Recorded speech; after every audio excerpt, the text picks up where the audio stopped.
Ya, saudara, pertumbuhan perekonomian di Provinsi Kalimantan Utara, khususnya di ibu kota Provinsi Kalimantan Utara yakni Tanjung Selor, itu dapat dilihat dari keberadaan pasar. Dan pasar satu-satunya dan pasar terbesar berada di Pasar Induk Tanjung Selor. Sekarang saya sudah berada di tempat Pasar Induk Tanjung Selor. Ini merupakan bangunan baru karena pasar ini luasnya sekitar 10 hektar dan kita akan melihat bagaimana kondisinya saat ini. Ini yang akan kami kenalkan untuk Anda masyarakat Kalimantan Utara. Ikuti perjalanan kita ya.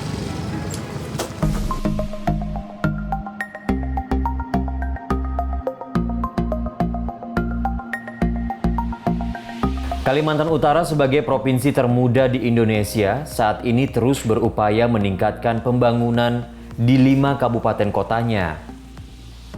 Mulai dari Kabupaten Bulungan, Malinau, Nunukan, Tanah Tidung hingga Kota Tarakan.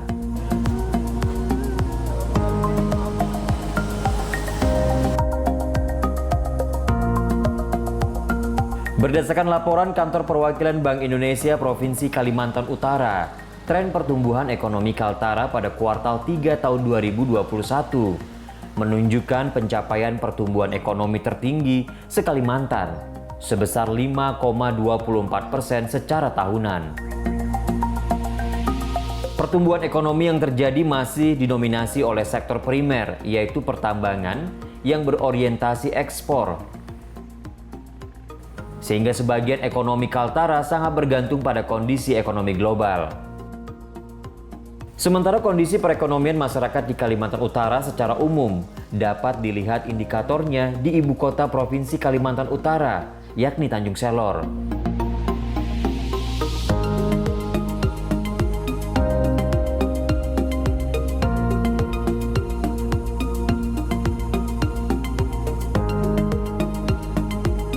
Salah satunya melalui kegiatan yang berlangsung di pasar tradisional. Pasar Induk Tanjung Selor merupakan pasar tradisional satu-satunya dan terbesar di Tanjung Selor, yang berlokasi di atas lahan seluas 10 hektar dengan posisi sangat strategis di tengah kota.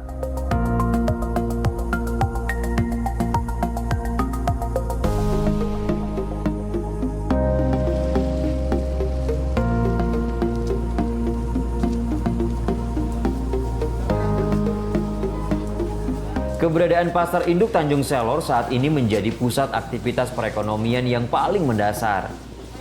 Hampir setiap hari, seluruh aktivitas jual beli kebutuhan masyarakat berlangsung di pasar ini. Mulai dari kebutuhan primer, sekunder, dan juga tersier.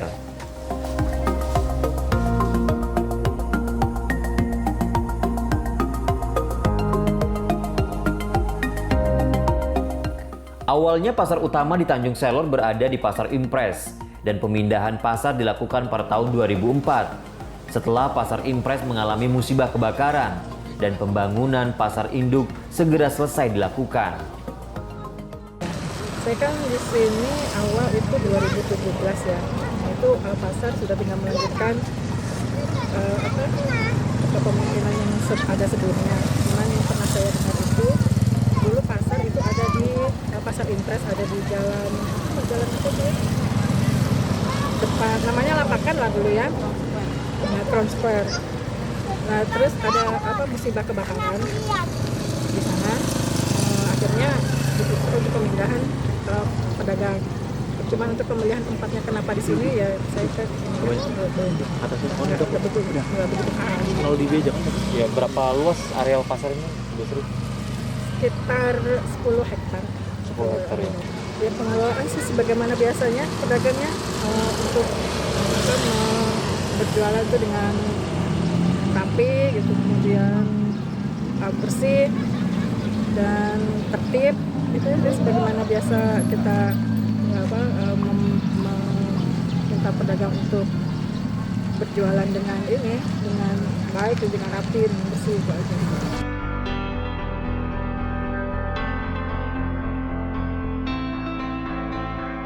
Bangunan Pasar Induk Tanjung Selor awalnya hanya ada beberapa dan itu terletak di bagian depan. Namun seiring waktu, pembangunan terus dilakukan untuk mengoptimalkan fasilitas pasar. Oh kan? Wakil Gubernur Kalimantan Utara. Pembangunan pasar bahkan dilakukan dengan telah mulai membagi sesuai dengan komoditas yang dijual, mulai dari klaster penjual pakaian, kemudian kebutuhan pokok seperti sayur mayur, beras, bumbu, kemudian juga terdapat yang menjual khusus ikan dan daging.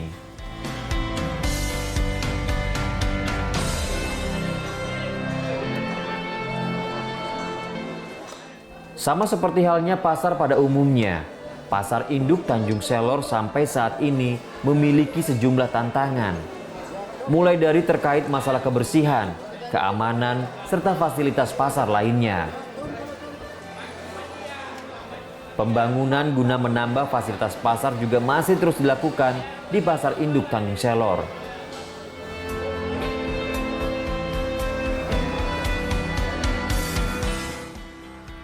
Berdasarkan informasi dari UPT Pasar Induk Tanjung Selor, saat ini jumlah pedagang di Pasar Induk Tanjung Selor yang terdaftar resmi berjumlah kurang lebih 1.000 pedagang. Namun untuk pedagang yang aktif jumlahnya sekitar 650 pedagang. Selain itu, Pasar Induk juga memiliki 25 orang tenaga atau petugas kebersihan dan 15 orang petugas keamanan. Jumlah ini dirasa masih kurang mengingat luasnya areal pasar yang harus ditangani.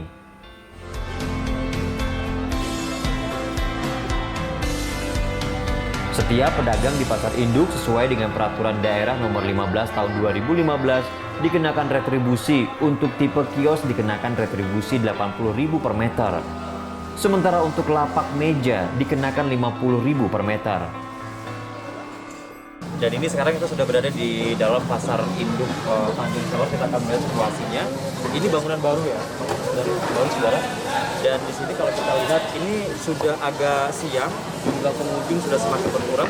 Namun aktivitas untuk jual beli masyarakat di sini masih cukup ada. Kita dapat dapatkan di sini nih, ini adalah jajaran untuk penjual daging ayam. Daging ayam di sini kumpulannya adalah ayam, kemudian juga ikan. Kita lihat lagi. Lantainya pun sudah dikeramik karena merupakan bangunan baru, sehingga harapannya masyarakat Tanjung Selor itu memiliki kualitas pasar yang bersih dan lebih nyaman, walaupun memang kondisinya sekarang ya seperti pasar pada umumnya. Jajaran pasar. Mau selamat siang Pak. Iya, dengan Pak siapa Pak? Pak Loma. Sudah lama jualan di sini Pak? 4 tahunan. Seperti apa Bapak sekarang melihat kondisi pasar induk khususnya untuk pasar ikan ini? Ya, selama ada corona ya masuk juga. Di Malia. Ini mulai ada sedikit. Untuk harga ikan dalam satu pekan terakhir seperti apa? Gini-gini aja kan aja Pak. Belum ada. Nah Pak, ini menarik karena pasarnya bangunan baru begitu. Ada yang ingin disampaikan kepada pemerintah Pak? Harapan? Kalau itu saya sih belum ada Pak. Ada ya. Nah ini salah satunya Pak Loma salah satu penjual ikan yang ada di Pasar Induk. Sekarang kita beralih lagi menuju ke sebelah sini. Tadi jalan ada deretan untuk ayam, kemudian ikan, ikan. Ini sekarang kita menuju ke sini. Di sebelah sini kalau kita lihat Tanjung Selor itu memang terkenal ikannya ikan segar juga, karena memang dekat dengan laut. Dikirimnya semua dari Tarakan. Ini dia sementara, dan kami akan menghadirkan informasi lainnya dalam liputan kami kali ini.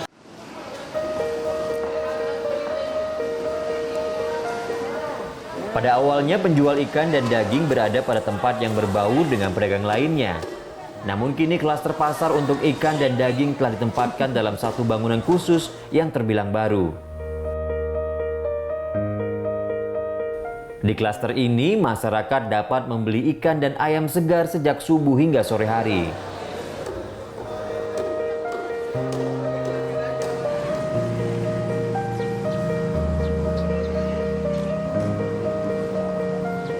Selain membeli kebutuhan pokok sehari-hari, di kawasan Pasar Induk kita juga bisa menemui dan membeli produk-produk kerajinan dan seni masyarakat daerah dari 5 kabupaten kota di Provinsi Kalimantan Utara.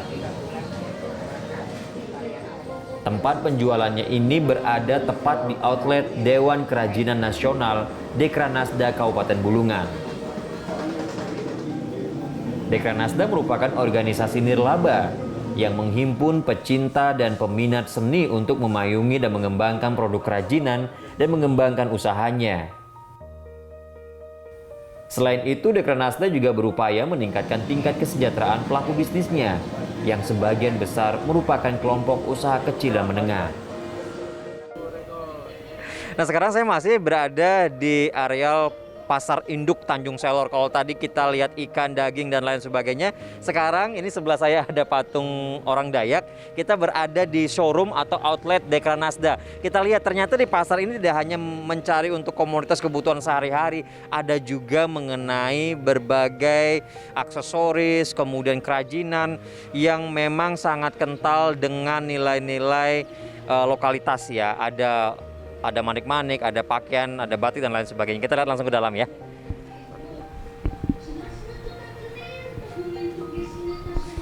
Nah, sekarang kita akan masuk ke dalam. Ini dia Dekranasda Kabupaten Bulungan, Provinsi Kalimantan Utara. Di sini ada banyak dipajang mengenai berbagai kerajinan, produk-produk lokal yang kemudian menjadi salah satu pusat kunjungan. Kalau ke pasar induk sekalian deh langsung cari oleh-oleh begitu.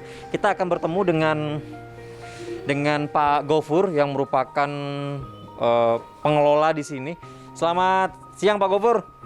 Nah, kita ketemu dengan Pak Gofur. Pak Gofur, apa kabar Pak Gofur?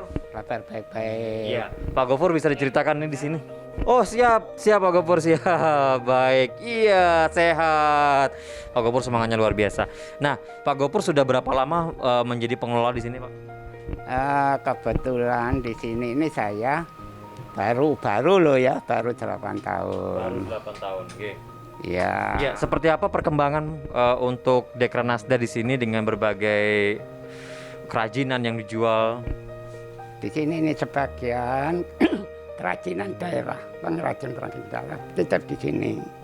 Iya, Pak Gofur, ini kalau mohon maaf saya potong, kalau kita berbicara mengenai di sini karena waktu kita sangat terbatas, Pak, boleh ditunjukkan Pak yang mana-mana ini Pak yang paling banyak dicari di sini oleh pengunjung, Pak? Mari Pak. Pak Gubernur minta tolong sama saya, bikin bagaimana Pak siapa? Pak Jenal, zamannya Pak Jenal dulu ya. Saya diminta tolong untuk membuat khas daerah, bagaimana bisa berkembang. Setelah itu malah ini ada yang membuat gambar itu bukan saya Pak, Pak Gubernur sendiri. Hari pertama saya di kantornya ngomong-ngomong masalah itu. Tuh, ini nanti tak tunjukkan ya. Pesanannya Pak Gubernur, yang gambar juga Pak Gubernur, Pak Jainal. Ini semua ini desainnya Pak Gubernur. Itu. Ada burung enggangnya di atas Iya, ya? iya. Karena termasuk juga menangani yang seperti ini di outletnya Dekranasda, Pak ya? Ya, jadi gini, lah sebelum ini Polda juga pesan seperti itu, Polda, tapi ukurannya lain. Ya, berbeda. Ya, kalau yang lain Pak, aksesoris yang lain? Untuk yang lain-lain ini kebanyakan kerajinan rakyat sini. Rakyat yang dimasukkan di Iya, sini? rakyat sini bagaimana? Karena waktu itu saya ditugas oleh Pak Gubernur, bagaimana kerajinan daerah bisa maju. Iya. Makanya mulai dulu sudah saya gitukan melestarikan kerajinan daerah. Saya berjuang semaksimal mungkin bagaimana Dekranasda bisa maju dan tetap berkembang untuk daerah. Untuk daerah. Iya. Dan bagaimana sekarang prospek penjualannya Pak? Saya sendiri bersyukur. Sekarang lebih maju lagi dengan adanya orang pesen, termasuk pesen plakat. Iya. Andai kata Bapak pesen plakat ke saya 3 dimensi, bisa ditunggu. Umpama 10 biji bisa ditunggu 2-3 jam sudah jadi.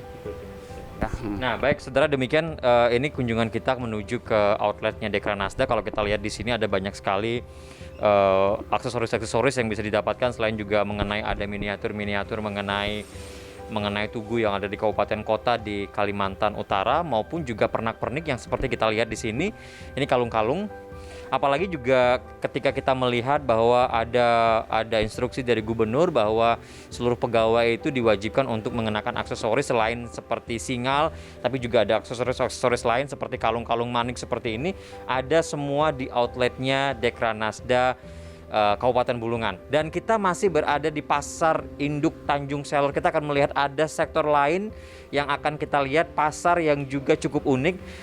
Masyarakat di sini mengenal dengan Pasar Inai. Kita akan melihat apa saja ada di sana ya.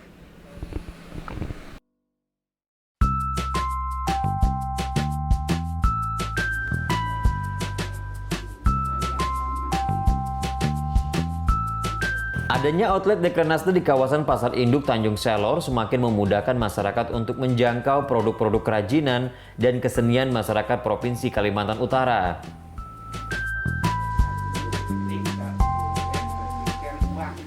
Keberadaan Dewan Kerajinan Nasional Daerah di Provinsi Kalimantan Utara memiliki misi kuat. Selain menggali, mengembangkan, dan melestarikan warisan budaya bangsa, serta membina penemuan dan penggunaan teknologi baru untuk meningkatkan kualitas dalam rangka memperkokoh jati diri budaya bangsa.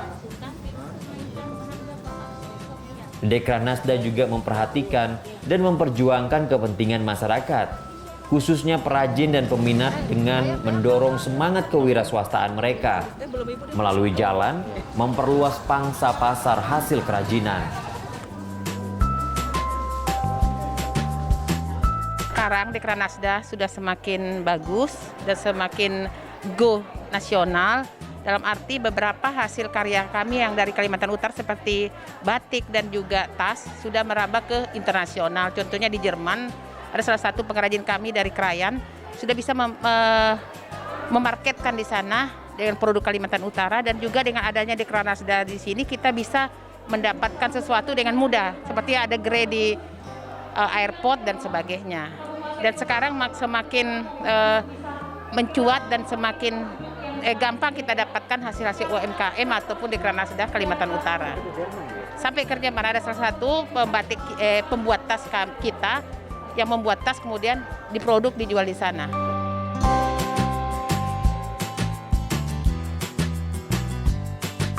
Selain dapat menemukan outlet Dekranasda di Pasar Induk Tanjung Selor, masih ada satu kawasan lain yang menjadi bagian menarik untuk dikunjungi.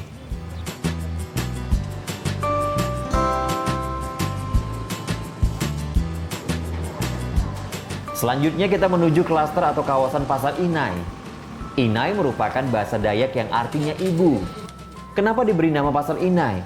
Karena di kawasan pasar ini yang berjualan adalah ibu-ibu.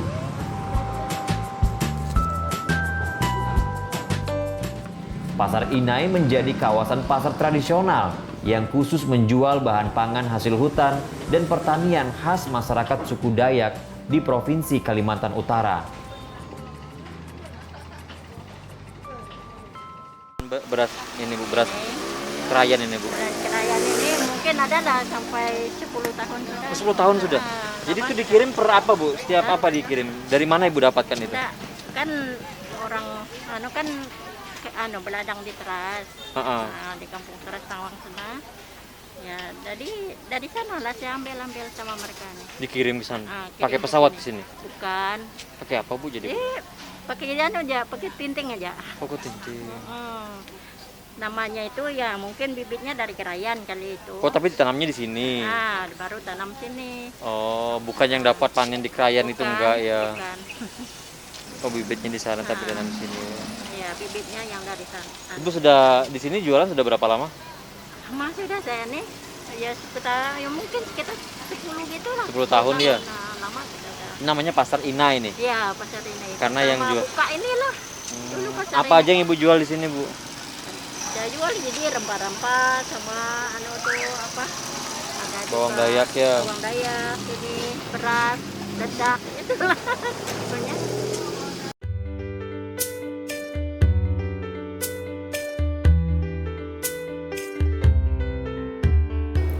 Kawasan Pasar Inai di Pasar Induk Tanjung Selor merupakan salah satu wujud kearifan lokal masyarakat Kalimantan Utara. Proses produksi barang yang dijual mengadopsi gagasan dan nilai-nilai lokal setempat yang diwariskan secara turun-temurun.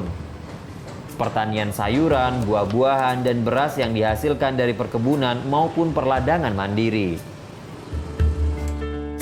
Nah, tadi kita sudah wawancara dengan salah satu pedagang di Pasar Inai yang ada di Pasar Induk Tanjung Selor ya, tadi bercerita tentang Bu Laan juga menjual ini ya.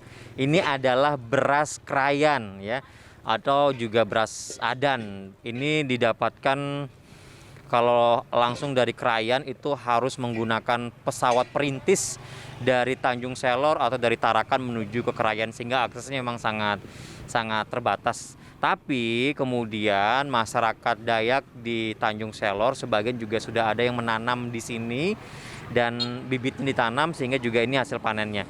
Ini harganya per kilo 20.000. Tadi Bu Laan sempat menjelaskannya ya. Selain beras krayan juga ada beras keladi dan beberapa komoditas lainnya seperti yang dijelaskan tadi. Ini adalah bawang Dayak ya. Di tempat lain ada yang menyebutnya bromot, kemudian juga tiwai dan lain sebagainya ya. Sekarang kita lihat ini aktivitas masih di Pasar Inai, di Pasar Induk Tanjung Selor. Sekarang kita ketemu dulu dengan salah satu penjual. Permisi Ibu. Dengan Ibu siapa Bu? Ibu Lestari. Ibu Lestari. Ibu Lestari lagi kegiatan apa nih Bu? Lagi motong bawang lempak ini Mas. Oh di sini bawang lempak. Bawang lempak namanya. Di sini nyebutnya bawang lempak ya, bawang lempak. Boleh Bu Lestari lihat ke kamera Bu Lestari biar kelihatan begitu. Bawang lempak itu adalah bawang yang tadi kita bilang bawang Dayak. Iya, Pak. Ini dipotong-potong untuk kemudian dijual begitu? Dikeringkan. Oh, dikeringkan dulu. Ya. Setelah itu Bu? Setelah itu ya kalau ada yang nanti beli bisa diseduh seperti teh gitu. Diseduh seperti teh bisa. Langsung dikonsumsi? Iya. Tanpa dijemur dulu? Ya dijemur Mas, dijemur, ya? tapi nggak boleh terlalu lama kena matahari. Iya. Bu Lestari sudah berapa lama jualan di sini Bu? Sekitar 5 tahun kali ya sejak almarhum suami. Oh, Bu Lestari gimana sih di sini Bu? Menurut Ibu sekarang perkembangan pasar, jumlah pengunjung dan yang lainnya Bu? Ya kalau sekarang mungkin kayak agak kurang ya karena 2 tahun ini agak kurang karena corona tadi ini ya. Jadi agak kurang sih, pendapatan juga agak kurang, aktivitas pembelanja juga agak kurang. Bukannya lebih banyak Bu ya, kemudian pada saat Covid begini orang-orang mencari obat-obatan tradisional seperti bawang ini? Waktu pertama kali Covid memang iya mereka banyak cari jahe, cari temulawak, tapi akhir-akhir ini udah mulai kurang sih Mas. Sudah mulai. Bu Lestari, ada nggak yang Ibu ingin sampaikan kepada pemerintah Bu? Harapannya Ibu seperti apa Bu? Harapan kita sih kalau bisa kan ini pasar ini kan di dalam ini banyak yang kosong. Oh, banyak yang kosong. Kalau bisa itu kan ditata sebagaimana bagusnya lah, jadi nggak yang misalnya yang di luar bisa masuk, nggak usah harus ada siapa yang punya kan, karena pasar ini kan bebas. Jadi kalau bisa ditata sebaik mungkin lah supaya tertib. Itu aja sih kita mau, supaya kita juga rame. Kalau ini kan kita di sini, yang di dalam kosong. Sebagian kan kasihan mereka yang di luar, kan gitu. Yang di luar ini masih Bu ya? Ya. Baik, itu dia mengenai kondisi di pasar ya. Dan kita akan lanjutkan lagi ya. Ini dia kunjungan kita menuju ke Pasar Induk Tanjung Selor.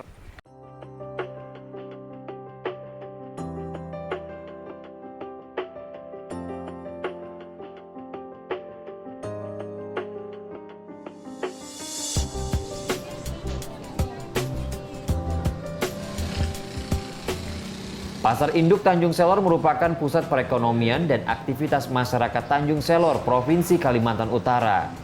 Semua kebutuhan masyarakat mulai kebutuhan primer, sekunder, dan tersier dapat ditemukan di Pasar Induk Tanjung Selor. Saat ini, Pasar Induk Tanjung Selor juga terus berbenah dengan melakukan sejumlah pembangunan guna menambah tempat para pedagang berjualan. Dalam 1 tahun, Pasar Induk Tanjung Selor memiliki target pendapatan melalui retribusi sebesar 400 miliar.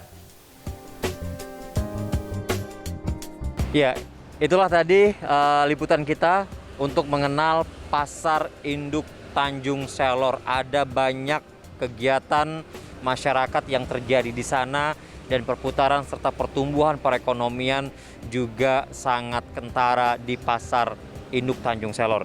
Walaupun usia Provinsi Kalimantan Utara masih sangat muda, 9 tahun, namun Kalimantan Utara memiliki prospek pengembangan yang masih cukup besar, termasuk dalam hal pengembangan Pasar Induk Tanjung Selor. Sampai jumpa dalam liputan edisi selanjutnya.